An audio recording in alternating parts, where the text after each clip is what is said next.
Hello everyone, welcome to chapter 149 in my RLDR Custom Creations YouTube channel. It is the weekly edition and we're coming to the end of the school year. This was an intense time for me when I was a teacher, and the bane of my existence at the end of the year was those unfinished projects. So if you're a shop teacher and you want to see how I handled unfinished projects, all you have to do is stay tuned.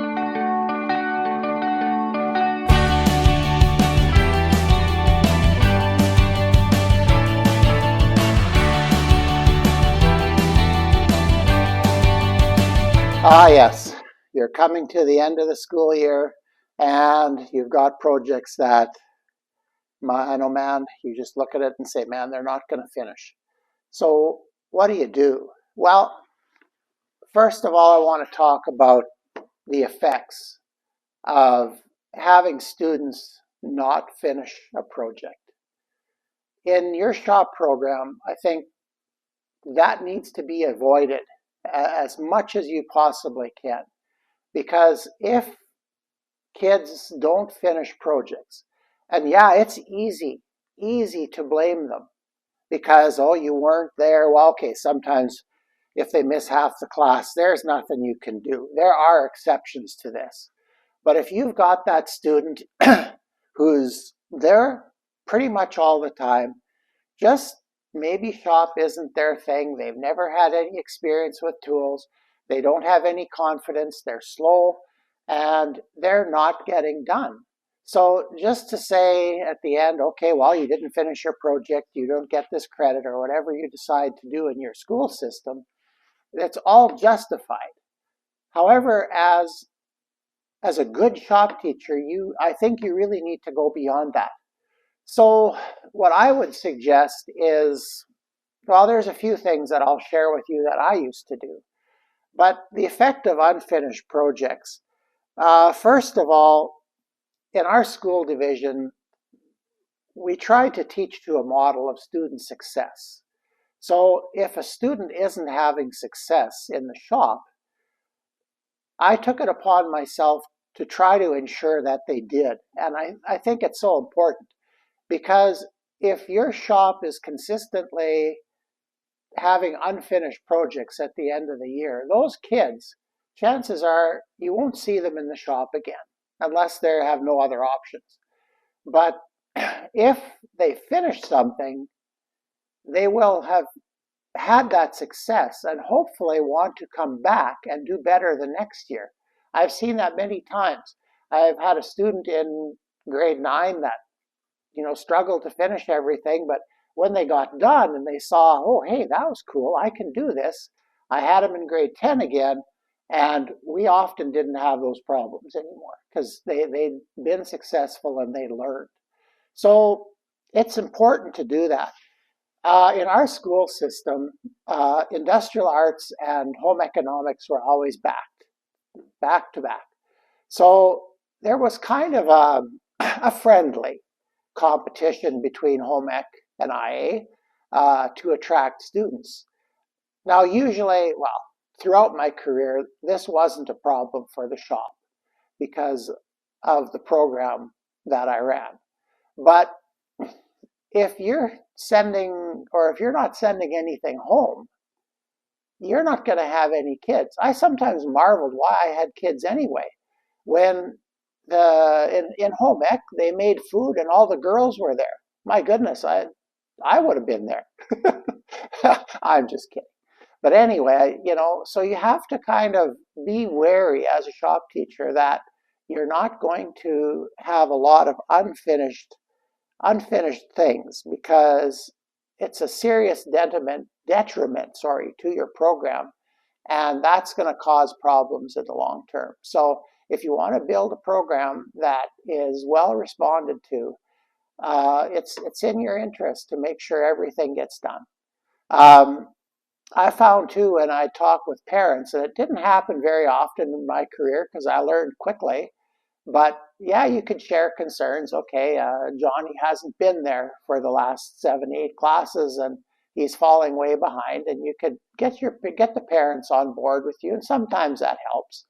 But it's important that you figure out ways to allow students to be successful in spite of themselves. It sounds strange, but I think it's what you need to do. I always found that maybe it is, maybe it isn't, I'm not sure, because I never ran the program where we just did one project in a grade. Never happened. We always had all kinds of stuff going on. And I think if you're in a lockstep program, getting things done is a lot easier and less students miss time. But in a multidimensional program, that can get out of control pretty quickly. And it takes, I think, some pretty serious skills to do that well. So anyway, I just thought I would share with you what I did to get my dawdling students at times to have them experience success and get a project that they could take home and they could brag to their aunt and uncle that, hey, I built that in shop class, because that's the reaction you want. I'll be back.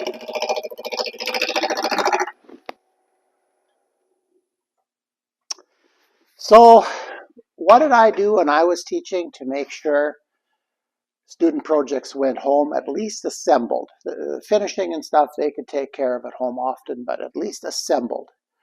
Well, and the other thing is with this video too, we have some very, very good shop teachers out there, and this is all old hat for them. I'm doing this more for the person or the people who've been handed a shop class and it's kind of out of their comfort zone. I'm seeing more and more of that in the school divisions around here, or especially the school division I used to work in, because to my knowledge, and please correct me in the comments if I'm wrong, right now in the province of Saskatchewan, there is not a pathway to become a shop teacher anymore. I think there's some type of class at the university level that you take, but I would argue that would not really prepare you for what you need to do in the school system. Maybe they're assuming that you have 2 or 3 journeyman certificates and are very capable in multi areas in the shop, because all the shops in our school division, other than the one construction program that's running, were basically multi-activity shops. So you ran a couple of things at least at the same time. So you needed to be a woodworker, you needed to be a welder, you needed to be a little bit of a mechanic, you needed to be a metal worker, and all those things. And to find somebody with all that experience is tough. So anyway, that's kind of who I'm shooting this video for. And I'm pleased, I'm not trying to insult seasoned shop teachers that know what they're doing, and they'll look at this and say, yeah, I'm already doing all of it, or I don't need to do it because I've got a better system. If you got a better system, please share it with me, because I'm still interested in this stuff. But anyway, okay, let's say you've got a few students that's getting, now you would have to start this earlier than the second week in June like I'm doing here. This would start earlier, but let's say it's an attendance problem. Well, then getting in touch with the parents would be a good idea. I didn't do this as often as I should have. I just hated phoning parents, so because I never knew what I was going to get, and I would have rather settled it with my students in class. So anyway, but the parents, don't leave them out there. They can be a very good resource for you. The next thing, which I know all the shop teachers that I know have done this. They've simply extended the hours of the shop. So they've let kids come in over lunch, or they've been there after school or whatever. I used to do a lot of this when I taught in the early days of my teaching, before I was better at giving them guidance as to what projects they should select. The shop was pretty much open a lot. Like some Saturdays I'd go in, and yeah, it was intense. But I think I had 32 kids one Saturday. That was bizarre. But anyway, Yeah, that was my early years, and I didn't quite have everything done yet or set up yet. And speaking of setup, the one thing you can do is try to have all their setups done if you can when they're coming into class. For example, my turner here that's coming in on Wednesday, uh, he wants to start turning utensils for a salad set. So I've got one of the blanks, it's in the lathe, it's ready to go. All she's got to do is push the switch, grab a tool, and away she goes. So that can help a lot, and it can get them out of that sit and visit around the safety glass washer station and get them into the shop and get them going. Yeah, they still need their safety stuff, of course. Um, Sometimes you can simplify the plan. Um, we would often work from Woodsmith, and Woodsmith plans are really, really well done. And if you have time to read through 17 pages, it's really, really good. They are not designed, in my opinion, for high school shop classes. But I had students that used them, and there were times at the end of the year I vowed that I was going to take that issue of Woodsmith and burn it because there were so many little setups and very precise things and complex joinery and all those things. And for that marketplace that they're working towards, like more of a retired woodworker or as more serious hobbyists, those are excellent skill building plans. But as a shop teacher with 20 or more kids in your shop, if you're doing all those fancy little setups to get a student going, you're going to be working with one student the whole class, and you can't afford to do that. So often I would simplify those plans, especially the joinery. Once I realized that, okay, we didn't, as long as the end product looked like the picture, how we got there is not that important. So we would, instead of mortise and tenon joints, sometimes if I didn't have a good way set up to do that, we would use other methods of joinery. We would simplify things. Let's say there was two pieces in that project, like say a deck chair and a little table. Well, we'd focus on the deck chair, and the table, well, if they came back next year, maybe that was something we could do. When worse came to worse, what I would do would sometimes frustrate my slower students, but I would start working with the person who was going to finish, the closest to the finish. I'd get them done, and then I'd have one less to worry about.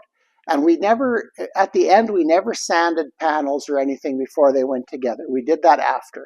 And I know that's not a good way to do it from a woodworking perspective, but sanding was something they could do on their own without me. So then I'd help the next one. And eventually, we had very little time left, but I'd be working one-on-one with the student that needed it the most, and everybody else was done. And then I would just simply demonstrate a lot. So it would be, here, this needs to be 16 5/8. I'll demonstrate that cut for you. Now, yeah, that's not the best way to do it, but the difference is if you can get them done, like I mentioned before, maybe they're in your program next year again and they've learned something and they're better. Maybe they realize, especially when they see other kids with completed projects, that really kind of puts the pressure on, and they're much more apt to work and to work with you. So yeah, I've done quite a bit of stuff or student projects. For example, the night table that I was leaning behind, we have 2 days left, and I want to make it so on his last day, he's really just assembling, putting the drawer in, or maybe he gets that done tomorrow, Wednesday. But I've pre-cut pieces for him. Now, is that a bad idea? See, I don't think it is. He's run the bandsaw, he's run all the equipment, he's pretty good with it. He knows what to do. It's just that it's time. And especially now when I'm doing this in the private sector, time is money. So I need to make sure he's done, and I will do that. I have one project this year that isn't going to be done, but I told the student that at the very beginning that chances are in 45 hours, he wasn't going to finish an acoustic guitar. Never built a guitar before. In fact, probably never ran a bandsaw before this year. So that's a pretty elite project. And yeah, it's going to take him 2 terms to do. So, and he's aware of that. And his parents are aware of that. So we're all good. But anyway, are you building the kids' project? Well, you can argue that, and I'd listen to that. But it's the lesser of the evils. If you're going to send projects home that aren't done, or they stay in your shop, well, first of all, they occupy space you don't have. Secondly, they're never getting finished. There's no way. If it isn't done and gets taken home by the last day of the year, chances are it's not happening. So it's in your best interest as a shop teacher. In our school system, it's pretty difficult to have a student fail. In fact, I don't think we even have a mark for that in the school division I used to teach in. So yeah, you can give them a really low mark and life goes on, but it's in your best interest to have them finish, evaluate what they did. Look at it from that perspective. Look at what they did, look at what you did, and give a little. Especially if the kid's got a great attitude and there's no safety concerns. I think they've learned enough in the shop to get a credit anyway. The project is just the bonus. So anyway, with that in mind, like I say, I'm not trying to stand behind my lathe here. Yes, I do feel particularly powerful behind my 2436 Laguna, but I'm not trying to tell you as experienced shop teachers how to run your shop. Like I said earlier, this is for people who were teaching phys ed last year, and now they're teaching a shop program, and they're not sure what to do. So chances are they're looking for a project. So they want something from another teacher that they know fits the time, and that's what they're going to go with. Well, that's wonderful if you can find that. But if it's going to be something you're going to do long-term, teachers, I would encourage you to seek out those skills. If you're not sure how to, say, run a table saw or all that stuff, how to do that successfully, you need to seek out places where you can learn that. And what I've been thinking of doing in my shop here is offering classes like that. So if you're a relatively new shop teacher and you're not super confident with your tool skills, leave a comment, and maybe come August or September we could set something up, because I think right now, like I said, and please correct me in the comments if I am wrong, but I don't think there's a place to get the training that you need. So at least in this province. So anyway, with that in mind, well, it probably got a little longer than I expected, but I still have a passion for this subject. I think it's important that we keep this in the schools, and I'm disappointed with our provincial government for not supporting education, and now that my wife is battling with pain, the lack of support in the healthcare system as well. It's sad, so I think there needs to be a change. But anyway, not going to get into politics, but if you're an aspiring teacher and you'd like to know more about equipment, drop me a note in the comments. If you agree or disagree, make a comment, because I'm like I say, I'm still interested in this. I'd like to learn more as well. So anyway, with that in mind, remember to like, share, and subscribe. Thank you for watching, and we'll see you on the weekend edition.